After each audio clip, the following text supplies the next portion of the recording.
विद्यार्थी मित्रांनो, आज आपण खूप महत्त्वाचा प्रश्न इथे शिकणार आहोत. कॅलेंडरशी रिलेटेड हा प्रश्न आहे ना. तर स्कॉलरशिपमध्ये पण तुम्हाला बऱ्यापैकी ह्या प्रश्नांमुळे मदत भेटेल, कारण प्रत्येक स्कॉलरशिपमध्ये असा एक प्रश्न असणार आहे. तर आपण हा प्रश्न सोडवण्यासाठी एक सोपी पद्धत बघणार आहे. ठीक आहे. आता प्रश्न बघा बरं काय आहे. 26 जानेवारी 2025 रविवार आहे ना. बघा इथे 26 जानेवारी दिसली का तुम्हाला? जानेवारी महिना आहे ना. 26 तारीख कोण वार आहे? रविवार आहे, बरोबर. तर प्रश्न काय आहे आपल्याला? 13 मे 2025 कोणता वार असेल असा प्रश्न आहे. ठीक आहे. तर कॅलेंडर उघडून तर बघायचं नाही आपल्याला आहे ना, कारण प्रश्न स्कॉलरशिपला येणार आहे. ते तुम्हाला कॅलेंडर देतील ना, डोकं वापरून ट्रिक वापरून सोडवायचं आपल्याला आहे का, बरोबर. आता मला एक सांगा, जानेवारी महिन्यामध्ये एकूण किती दिवस असतात रे? 31 दिवस असतात, बरोबर. 31 दिवसामधले 26 दिवस काय झाले आपले? संपले. किती दिवस उरले 31 पैकी? 31 मधले किती दिवस संपले आपले? 26 दिवस संपले. किती दिवस उरले? 5. Very good. आता हा जो जानेवारी महिना आहे आपला, याच्याकडे किती दिवस उरले आपले? 5. जानेवारी नंतर कोणता महिना येतो रे? फेब. फेब मध्ये किती दिवस असतात? किती दिवस असतात फेब मध्ये? 28. आपला हा लीप इयर आहे का? नाही लीप इयर आहे ना, म्हणून किती दिवस घेणार आपण? 28. लीप इयर कोणते असतात? 4 ने भाग. जर वर्षाचा जो नंबर आहे त्याला 4 ने जर पूर्ण भाग जात असेल तर तो काय असतो? आपला लीप इयर असतो. मग याला 4 ने काय पूर्ण भाग जाणार नाही, म्हणून हा वर्ष आपला लीप इयर नाही.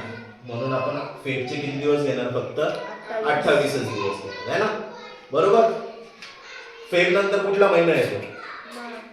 मार्च. मार्च मध्ये किती दिवस असतात? 31. मार्च नंतर एप्रिल. एप्रिल ना.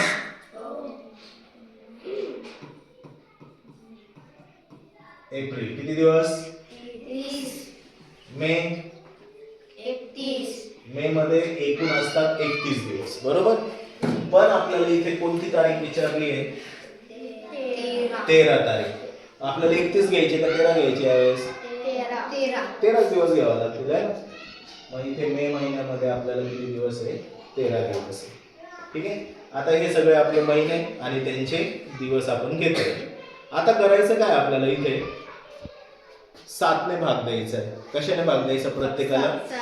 आता हे 5 आहे तर भाग जाईल का 7 ने? 5 ला तसंच ठेवायचं आहे ना. इथे 7 ने भाग दिला तर काय येणार? पूर्ण भाग जातो 7 ला. बाकी किती उरते? 0 बाकी उरते आहे ना. मग 0 बाकी उरते तर आपल्याला घ्यायचं काय? फक्त बाकीच घ्यायची. काय घ्यायची? बाकी. याची बाकी किती उरते? 0. 31 ला जर 7 ने भाग दिला तर बाकी किती उरणार? 7 चौक 28, बरोबर. 29, 30 आणि 31 किती बाकी उरली? 3. इथे 3 बाकी उरली. कळालं? इथे आपण 7 ने भाग दिला तर बाकी किती उरणार रे? 7 चौक 28, 29, 30 बाकी किती उरली? 2. कळालं? इथे 7 ने जर भाग दिला 7 एक 7 बाकी किती उरणार? मग 8, 9, 10, 11, 12 आणि 13 किती बाकी उरली? 6 बाकी उरली. कळलं सगळ्यांना इथपर्यंत? आता काय करायचं? आपण हे सर्व जी बाकी घेतलेली आहे आपण, या सर्व बाकींची काय करायची? आपल्याला बेरीज करायची आहे ना. किती उरतात? मग बेरीज केल्यावर किती येतात आपल्याकडे? 5 आणि 3 8, 8 आणि 2 10 आणि 6 16.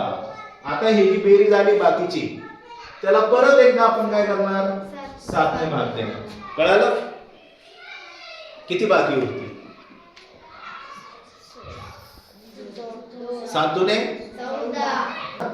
15 आणि 16 किती बाकी उरली? 2 बाकी उरले है ना. बाकी उरली आपली 2. कळालं? ही आपली शेवटची बाकी उरली 2. आपल्याला करायचं काय मग?